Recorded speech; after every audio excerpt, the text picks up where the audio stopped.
ನಮಸ್ಕಾರ ಎಲ್ರಿಗೂ. ಇವತ್ತು ಸ್ವಲ್ಪ ಯಾವ ವಿಷಯದ ಬಗ್ಗೆ ಮಾತಾಡಬೇಕು ಅಂದ್ಕೊಂಡಿದ್ದೀನಿ ಅಂದರೆ, ಮೊಬೈಲ್ ಯೂಸೇಜ್ ಬಗ್ಗೆ. ಅಂದರೆ ಏನು 18 to 19 ಅಥವಾ 13 to 18 ಏಜ್ ಗ್ಯಾಪ್ ಇದೆಯೋ, ಈ ಮಕ್ಕಳು ಯಾವ ರೀತಿ ಮೊಬೈಲ್ ಅಡಿಕ್ಷನ್ ಆಗಿದ್ದಾರೆ ಅಂದರೆ, ನಾನು ಸುಮ್ಮನೆ ಹಾಗೆ ನ್ಯೂಸ್ಗಳು ನೋಡಬೇಕಾದ್ರೆ ಫೇಸ್ಬುಕ್ಕಲ್ಲಿ ಕೆಲವು ಆರ್ಟಿಕಲ್ಗಳನ್ನ ನೋಡೋಕ್ಕೆ ಶುರು ಮಾಡಿದೆ. ಯಾವ ರೀತಿ ಮಕ್ಕಳ ಮೇಲೆ ಇಂಪ್ಯಾಕ್ಟ್ ಆಗಿದೆ ಅಂದರೆ, ಒಬ್ಬಳು 17 ಇಯರ್ಸ್ ಹುಡುಗಿ ತನ್ನ 12 ವರ್ಷದ ತಮ್ಮನನ್ನು ಮೊಬೈಲ್ ಕಿತ್ಕೊಂಡ ಅನ್ನೋ ಕಾರಣಕ್ಕೆ ಕುತ್ತಿಗೆ ಹಿಚ್ಕಿ ಸಾಯಿಸ್ತಾಳೆ ಅಂದರೆ, ಅದು ಯಾವ ಮಟ್ಟಿಗೆ ಮಕ್ಕಳನ್ನ ಮೊಬೈಲ್ ಕಂಟ್ರೋಲ್ ಮಾಡ್ತಾ ಇದೆ, ಯಾವ ಮಟ್ಟಿಗೆ ಅವ್ರ ಮೇಲೆ ಇಂಪ್ಯಾಕ್ಟ್ ಆಗ್ತಾಯಿದೆ ಅಂದರೆ ಹೆವಿ ಇಂಪ್ಯಾಕ್ಟ್ ಆಗ್ತಾಯಿದೆ. ಇವಾಗ ಪೇರೆಂಟ್ಸ್ ಆಗಿರ್ಬೋದು, ಪೇರೆಂಟ್ಸು ಅವರು ಒಂದು ಕೆಲಸದಿಂದ ಮಕ್ಕಳನ್ನ ನೋಡ್ಕೊಳ್ಳೋದ್ರಿಂದ ಜಾರ್ಕೊಬೇಕು ಅನ್ನೋ ರೀಸನ್ಗೆ ಮಕ್ಕಳಿಗೆ ಮೊಬೈಲ್ ಕೊಟ್ಟು ಆ ಮಕ್ಕಳನ್ನ ಡೈವರ್ಟ್ ಮಾಡ್ತಾ ಇದ್ದಾರೆ. ಹಾಗೇ ಇನ್ನೊಂದು ವಿಷಯ ನೋಡಿದ್ದು, 14 ಇಯರ್ಸ್ ಒಂದು ಹುಡುಗ ಸಾಯ್ತಾನೆ, ಸೂಸೈಡ್ ಮಾಡ್ಕೊತಾನೆ. ಮೆಂಟಾಲಿಟಿ ನೋಡಿ, 14 ಇಯರ್ಸ್ ಅವ್ನು ಹೋಗಿ ಸೂಸೈಡ್ ಮಾಡ್ಕೊಳ್ತಾನೆ. ಯಾವ ರೀಸನಿಗೆ ಅಂತಂದರೆ, ತಂದೆ ತಾಯಿ ಮೊಬೈಲ್ ಕಿತ್ಕೊಂಡ್ರು ಅನ್ನೋ ರೀಸನ್ಗೆ ಹೋಗಿ ಸೂಸೈಡ್ ಮಾಡ್ಕೊಳ್ತಾನೆ. ಈ ಥರ ಹಲವಾರು ಕೇಸ್ಗಳು ಸಿಗುತ್ತೆ ನಿಮಗೆ. ಕ್ಲಾಸ್ 7 ಸ್ಟೂಡೆಂಟು ಒಂದು ವೆಬ್ ಸೀರೀಸನ್ನು ನೋಡಿ ಇಂಪ್ಯಾಕ್ಟ್ ಆಗ್ತಾನೆ. ಡೆತ್ ನೋಟ್ ಅಂತೇಳಿ ಒಂದು ಅನಿಮೆ, ಜಾಪನೀಸ್ ಅನಿಮೆ ನೋಡಿ ಅವನು ಅದರಿಂದ ಇನ್ಸ್ಪೈರ್ ಆಗಿ ಅವನು ಸೂಸೈಡ್ ಮಾಡ್ಕೊಳ್ಳೋ ಲೆವೆಲಿಗೆ ಹೋಗ್ತಾನೆ ಅಂತಾದರೆ, ಮಕ್ಕಳ ಮೈಂಡ್ಗೆ ಯಾವ ರೀತಿ ಪರಿಣಾಮ ಉಂಟಾಗ್ತಿದೆ ಅಂದರೆ ಹೆವಿ ಇಂಪ್ಯಾಕ್ಟ್ ಆಗ್ತಿದೆ. ಇಂಡಿಯಾದಲ್ಲಿ ನಾವು ಮೊಬೈಲ್ ಯೂಸೇಜ್ಗೆ ಸತ್ತಿರೋರ ಸಂಖ್ಯೆ ನೋಡಿದರೆ, ಬರೀ ಮೊಬೈಲ್ ಯೂಸೇಜ್ಗೆ ಸತ್ತಿರೋರ ಸಂಖ್ಯೆ ನೋಡಿದ್ರೆ ವರ್ಷಕ್ಕೆ 1130 ಜನ ಸಾಯ್ತಾ ಇದ್ದಾರೆ ಬಿಕಾಸ್ ಆಫ್ ಮೊಬೈಲ್ ಯೂಸ್. ಅದರಲ್ಲೂ ಯಾರು ಟೀನೇಜರ್ಸ್, ಏನು 13 to 18 ಏಜ್ ಬರುತ್ತೋ 99% ಮಕ್ಕಳು ಮೊಬೈಲ್ಗೆ ಅಡಿಕ್ಟ್ ಆಗಿದ್ದಾರೆ.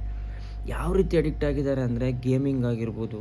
ಇವಾಗ ಅದೆಲ್ಲ ಕಲಿಸಿರೋದು ಎಲ್ಲಿಂದ ಸ್ಟಾರ್ಟ್ ಆಗುತ್ತೆ ಅಂದರೆ, ತಂದೆ ತಾಯಿ ಯಾವಾಗ ಅವ್ರ ಮಕ್ಕಳಿಗೆ ಊಟ ಮಾಡಿಸೋದ್ರಿಂದ ಹಿಡಿದು ಪ್ರತಿಯೊಂದು ಏನೇ ಒಂದು ವಿಷಯ ಅವ್ರು ಕೇಳ್ತಿಲ್ಲ ಅಂದಾಗ ನಾನು ಮೊಬೈಲ್ ಕೊಡಿಸ್ತೀನಿ, ಈ ರೀತಿ ಮಾತುಗಳನ್ನ ಹೇಳಿ ಮಕ್ಕಳ ಮೈಂಡಲ್ಲಿ ಹೆಂಗಾಗಿದೆ ಅಂದರೆ, ಮೊಬೈಲೇ ಎಲ್ಲ ಆಗಿಬಿಟ್ಟಿದೆ. ಪ್ರತಿಯೊಂದು ವಿಷಯಕ್ಕೂ ಅವರು ಮೊಬೈಲ್ಗೆ ಅಡಿಕ್ಟ್ ಆಗಿದ್ದಾರೆ. ಹೌದು, ಟೆಕ್ನಾಲಜಿ ಬೆಳೀತಾ ಇದೆ, ಮೊಬೈಲಿಂದ ಇನ್ಫಾರ್ಮೇಷನ್ ಸಿಗುತ್ತೆ, ಆದರೆ ಅದು ಮೆಂಟಲ್ ಹೆಲ್ತ್ಗೆ ಎಫೆಕ್ಟ್ ಆಗಬಾರ್ದು. ಇವಾಗ ಯಾವ ರೀತಿ ಮೆಂಟಲ್ ಹೆಲ್ತ್ಗೆ ಎಫೆಕ್ಟ್ ಆಗ್ತಿದೆ ಅಂದರೆ, ಮಕ್ಕಳು ಫುಲ್ಲು ಅದಕ್ಕೆ ಅಡಿಕ್ಟ್ ಆಗ್ತಿದ್ದಾರೆ. ತಂದೆ ತಾಯಿ ಪ್ರೀತಿ ಸಿಗ್ತಾ ಇಲ್ಲ, ತಂದೆ ತಾಯಿಯಿಂದ ಕಾನ್ಸಂಟ್ರೇಷನ್ ಸಿಗ್ತಾ ಇಲ್ಲ, ತಂದೆ ತಾಯಿ ಹೇಳಿದ ಮಾತು ಕೇಳ್ತಾ ಇಲ್ಲ. ಯಾರಾದರೂ ಏನಾದರೂ ಹೇಳಿದ್ರೆ ಈ ಆ್ಯಂಗರ್ ಲೆವೆಲ್ಲು ಇನ್ಕ್ರೀಸ್ ಆಗುತ್ತೆ. ಯಾವಾಗ ಈ ಮಕ್ಕಳು 13 to 18 ವರ್ಷದ ಮಕ್ಕಳು ಹೆವಿ ಮೊಬೈಲ್ ಯೂಸ್ ಮಾಡ್ತಿರ್ತಾರೋ ಆವಾಗ ಅವ್ರು ಅಡಿಕ್ಟ್ ಆಗಿರ್ತಾರೆ. ಬೇರೆಯವ್ರ ಮಾತು ಕೇಳಲ್ಲ, ಬೇರೆಯವ್ರು ಹೇಳಿದ್ದು ಕೇಳಲ್ಲ. ಅವ್ರಿಗೆ ಬೇರೆಯವ್ರದ್ದು ಥಾಟ್ಗಳನ್ನ ತೊಗೊಬೇಕು ಅನ್ನೋ ಮೈಂಡ್ಸೆಟ್ ಇರೋಲ್ಲ. ಇವಾಗ ತಂದೆ ತಾಯಿ ಏನೋ ಹೇಳಿದ್ರು ಅಂದ ತಕ್ಷಣವೂ ಆ್ಯಂಗರ್ ಲೆವೆಲ್ ಜಾಸ್ತಿ ಆಗ್ತಿರುತ್ತೆ. ಇವಾಗ ನಮಗೆ ನೋಡಿದ್ರೆ ಒಂದು 19 to 26 ತನಕ ಏಜಿಗೆ ನೋಡಿದ್ರು ಮೊಬೈಲ್ ಅವಾಗ ಒಂದು ಮೆಚುರಿಟಿ ಬಂದಿರುತ್ತೆ, ಇದಾಗಿರುತ್ತೆ. ಒಂದು ಸ್ವಲ್ಪ ಯಾವ ರೀಸನಿಗೆ ಮೊಬೈಲ್ ಯೂಸ್ ಮಾಡಬೇಕು ಅನ್ನೋದು ಗೊತ್ತಿರುತ್ತೆ. ಸ್ಟಿಲ್ ಈ ಏಜಲ್ಲೂ ಕೂಡ ಹಲವಾರು ಜನ ಸತ್ತಿದ್ದಾರೆ ಬಿಕಾಸ್ ಆಫ್ ಮೊಬೈಲ್ ಯೂಸೇಜ್. ಇನ್ನೊಂದು ಮುಂಬೈಯಲ್ಲಿ ಹುಡುಗಿ ಸಾಯ್ತಾಳೆ. ಯಾಕೆ ಸಾಯ್ತಾಳೆ ಅಂದರೆ, ಮೊಬೈಲ್ಗೆ ಅಡಿಕ್ಟ್ ಆಗಿರುವಂಥ ಹುಡುಗಿ, 16 ವರ್ಷದ ಹುಡುಗಿ ತುಂಬ ಅಡಿಕ್ಟಾಗಿ ಮೊಬೈಲನ್ನು ಚಾರ್ಜ್ಗೆ ಹಾಕ್ಕೊಂಡು ಗೇಮಿಂಗ್ ಆಡುವಂಥ ಸಮಯದಲ್ಲಿ ಮೊಬೈಲ್ ಬ್ಲಾಸ್ಟ್ ಆಗಿ ಸಾಯ್ತಾರೆ. It is not that technology ಮುಂದುವರೆದಿದೆ, ಇದನ್ನ ಬಳಸಬಾರ್ದು ಅಂತಲ್ಲ, ಬಳಸುವ ರೀತಿಗಳು ಚೇಂಜ್ ಆಗ್ತಿದೆ. ಇವಾಗ ಮಗು ಇನ್ನೇನು ಹುಟ್ಟಿ 4 to 10 ವರ್ಷ ಆಗಿರುತ್ತೆ, ಆ ಮಕ್ಕಳಿಗೆ ಊಟ ಮಾಡಿಸ್ಬೇಕು ಅಂದರೆ ಆವಾಗಿನ ಕಾಲದಲ್ಲಿ ಹೇಗಿತ್ತು, ಚಂದಮಾಮನ ತೋರಿಸಿ ಅವ್ರು ಬೈತಾರೆ ಇವ್ರು ಬೈತಾರೆ ಅಂತ ಹೇಳಿ ಊಟ ಮಾಡಿಸ್ತಿದ್ರು. ಇವಾಗಿನ ಮಕ್ಳಿಗೆ ಹೇಗೆ ಒಂದು ವೀಡಿಯೋ ಆನ್ ಮಾಡಿ ಕೊಡ್ತಾರೆ, ಆ ವಿಡಿಯೋ ನೋಡ್ತಾ ಇರುತ್ತೆ, ಮಕ್ಳಿಗೆ ಊಟ ಮಾಡಿಸ್ತಾರೆ, ಎದ್ದು ಹೋಗ್ತಾರೆ. ಮಕ್ಕಳಿಗೆ ಅದ್ರ ರುಚಿ ಗೊತ್ತಿರಲ್ಲ, ಏನು ಗೊತ್ತಿರಲ್ಲ, ಆ ವಿಡಿಯೋ ನೋಡ್ಕೊಂಡು ಊಟ ಮಾಡ್ತಾರೆ, ಮುಗೀತು. ಆದರೆ ಯಾಕೆ ಈ ರೀತಿ ಆಗ್ತಾಯಿದೆ ಅಂದರೆ, ಫಸ್ಟು ತಂದೆ ತಾಯಿ ಎಜುಕೇಟೆಡ್ ಆಗಬೇಕು. ರಿಸರ್ಚ್ ಪ್ರಕಾರ ಮಕ್ಕಳಿಗೆ ಟಿಲ್ 13 ತನಕ ಮೊಬೈಲನ್ನು ಕೊಡಬಾರ್ದು.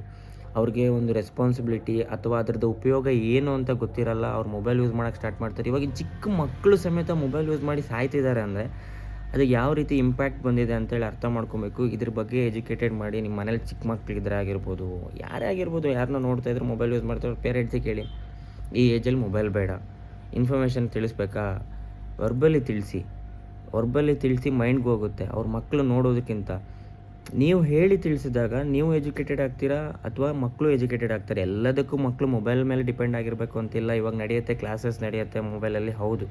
ಅದರ ಬದಲು ನೀವು ಕುತ್ಕೊಂಡು ಅವ್ರು ಏನು ಹೇಳ್ತಾರೆ ಅದನ್ನ ನೀವು ಹೇಳ್ಕೊಡಿ. ಮೊಬೈಲ್ ಮಕ್ಕಳಿಗೆ ಕೊಟ್ಟಾಗ ಮಕ್ಕಳ ಮೈಂಡ್ ಡಿಸ್ಟ್ರ್ಯಾಕ್ಟ್ ಆಗುತ್ತೆ, ಹಲವಾರು ಕೆಟ್ಟ ಪರಿಣಾಮಗಳು ಬೀಳುತ್ತೆ. ಇದನ್ನು ಅವಾಯ್ಡ್ ಮಾಡ್ಲಿಕ್ಕೆ ಟ್ರೈ ಮಾಡಿ. Thank you.